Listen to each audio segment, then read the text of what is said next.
Assalomu alaykum. Kecha yo'llangan video murojaat bo'yicha ozmi ko'pmi suv keldi yopa. Minnatdorchilik bildiramiz albatta. Keyin ijtimoiy tarmoqlarda bizlarga ko'pincha yordam berib turgan jamoatchilik nazorati kanallari, Azizbekam kanali. Qolganini bir Azizbekam o'zi tushuntirib beradi. Assalomu alaykum hammaga, sog'lom-salomatmiz, oilalarimiz charchamasdan yuribmizlar. Kechagi yuborgan, yo'llagan ijtimoiy tarmoq orqali e'lon qilingan murojaatlarimizdan keyin Bog'yoq kanalida yana suv kelibdi.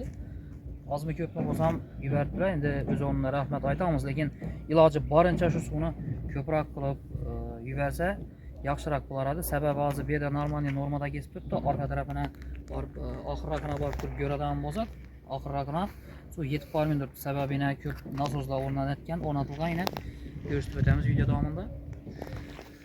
Shu nasoslar tortadi, boshqa qiladi. Sababi aholining suv bo'lgan ehtiyoji ko'p. Eldimiz yoz oylari, yoz fasli kelayotir, yaqinlashib, kundan kun ayna gullarimiz qizib boradi. Shuning uchun nima deymiz? Hech kim sir emas, hozir soliqlar oshgan, boshqa bo'lib turibdi. Yangina chiqarilgan qonunga ko'ra agar tomorqa yeringizni ekmasdan turib qoldirsangiz, soliqlaringizni ko'paytirilgan miqdorda jarima qo'llanganday qilib turib to'lanadi shu yerda. Bundan tashqari ko'pchilik yerlarda shu ichimlik suvini, ya'ni vodoprovod yoki yer kanali orqali shu yerlarni sug'orib o'tirganlardan guvoh bo'lib turibmiz. Sababi boshqa imkon qolmay turibdi. Lekin bu ichimlik suvini vodoprovod suvlaridan yer sug'orish ham taqiqlangan. Uning uchun ham jarima qo'llanishi mumkin. Lekin aholi qanday yo'l tutishi mumkin bu holatda? Bizning qiziqtiradigan savol shu bo'ladi. Qanday yo'l tutish mumkin?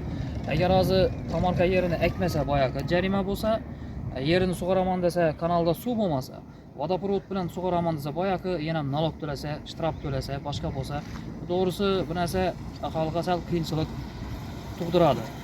Shu narsalarni inobatga olgan holda iloji boricha bu masalaga jiddiyroq qarab turib, shu 4 tumani hududidan o'tuvchi shu kanallarning suvini iloji boricha maksimalni ko'paytirib yuborishni harakatini bir ko'rishda mas'ullar bir amaliy yordam bersalar, nur ustuna a'lom nur bo'lar edi.